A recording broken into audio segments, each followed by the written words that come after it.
What's up, guys? Welcome to another episode of Conversations with Candace. I'm Candace, and we're going to be conversing today. As you can see, I have some cute curly hair. I have my 80s makeup on, and I'm getting ready for an 80s Zoom party. We're all at home, we're all stuck inside, and we have turned to Zoom for interaction and fun and parties. And I am getting ready to attend an 80s party on Zoom. But I'm going to also wear this hair when I go to work this week. This is a braidless style. It's super duper easy. It cost me 20 bucks to do, and it's going to last me probably about 2 weeks. So if you're interested in this makeup, head over to my Instagram at Conversations with Candace, and I'll show you the full walkthrough, all the products that I used to get this really cute style. And if you're interested in this hair, keep watching this video. I started off with clean dry hair, Blue Magic hair grease, which I love, a curl mousse as well as a detangler, small rubber bands, and a comb, and 2 big clamps to hold my hair back. I had already oiled my hair, but I put a little more grease on it. I know people don't use grease these days, but I still do, and I love it. I separated the front of my hair from the back, the part that I wanted to be up and the part that I wanted to be down. It's much easier to use a wide tooth comb. My hair is sensitive and I do not use small combs at all. After making sure my hair is sectioned off, I put it up in a little bun so I could work on the back first. It's easier for me to work on the back and then work on the front. The hardest part is making sure that my parts are straight, and I really am not a stickler for super straight parts, but I want it to look nice. And with my detangler, I go in the back and just make sure everything is detangled so I can separate it and do some plaits in a few different sections. I think in all I had 6 plaits, maybe 7. I did my sections kind of small because I wanted my hair to lay pretty flat, and since my hair is natural now, it gets puffy really fast.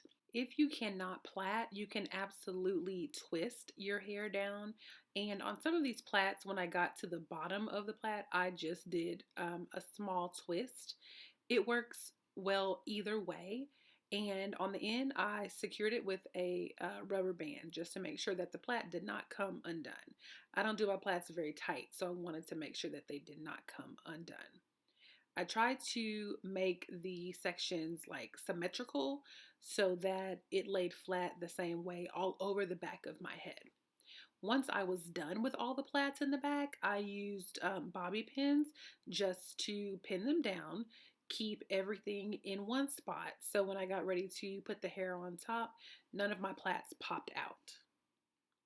And here's what it looks like in the back with everything pinned down. It's not beautiful, and it doesn't have to be. Here's the hair. It is ringlet wand curl hair in the color 1B. They didn't have a color 2, so I just got the 1B. Here's my latch hook, which was probably like $1, and I purchased it a long time ago. I am taking the pieces out of the pack now and separating them in 2. The reason why I do this in the back is because I want it to be pretty full, and when I leave it in one piece, it is not as fluffy as I want it to be. So I insert the latch hook, I put the hair on, and I close the hook. I pull the hair through, and then I loop it 2 times. 2 times, make sure that it does not like loosen or come undone while it's in my hair. And I do this all over the back of my hair. Once you've done it a couple of times, you really don't need a mirror to see what you're doing. You can do it by feeling, and that is what I'm doing. I do have a mirror for the front, but for the back, I'm good. When I get up close to the middle where the part is, I do the invisible knot method, which is just pulling one side of the hair through instead of the full piece of hair through the loop. Then I look in the back, I feel in the back, and I see if I need to add any more pieces. And now it's time to work on the front. Because the bulk of the front of my hair is going to be squished into a rubber band, I need to make sure that it is detangled, it is moistened, and I can pull it all up and kind of gel it down. Now, this gel, I don't use a whole lot of it. I really use my curl mousse the most, and I try to lay down the front as good as possible. I do use a lot of the mousse to make it kind of wet, and then I use the brush to brush it up. The gel, I use a dime size amount and I rub it on my hands and then I put it on my hair. The reason why I don't use a whole lot is because it will make my hair flake, and I don't want that. I don't want the front of my hair to look flaky. Then I use my brush and I pull my hair up into one section, and then I put 2 rubber bands on it.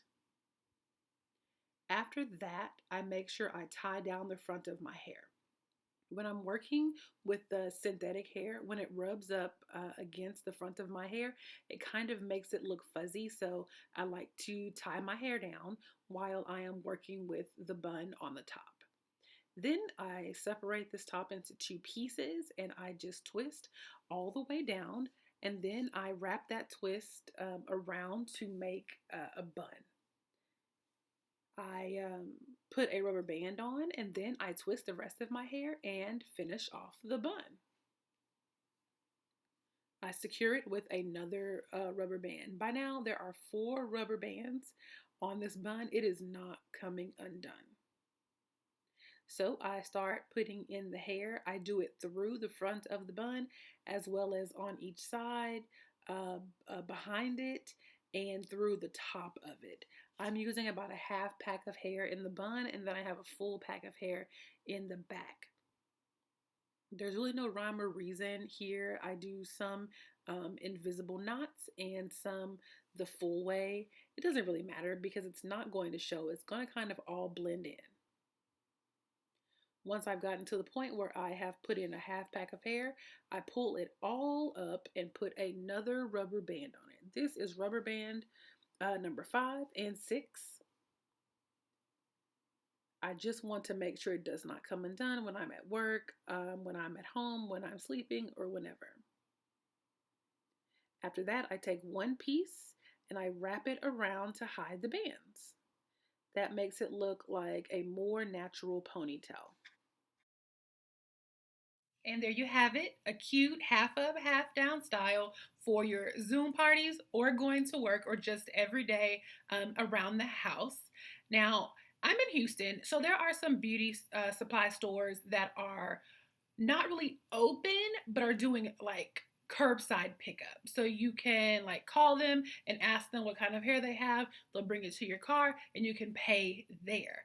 That's what I did, so I didn't have to go inside their store, but they could still sell the hair. And I got this hair. I got a couple different kinds just in case later on they are closed. But if your local beauty places are not open, I'd recommend ordering this hair online.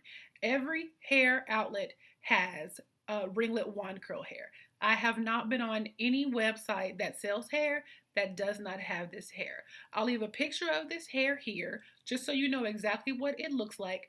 But I also have a full walkthrough of how to install a full head of this hair if that's what you want to do.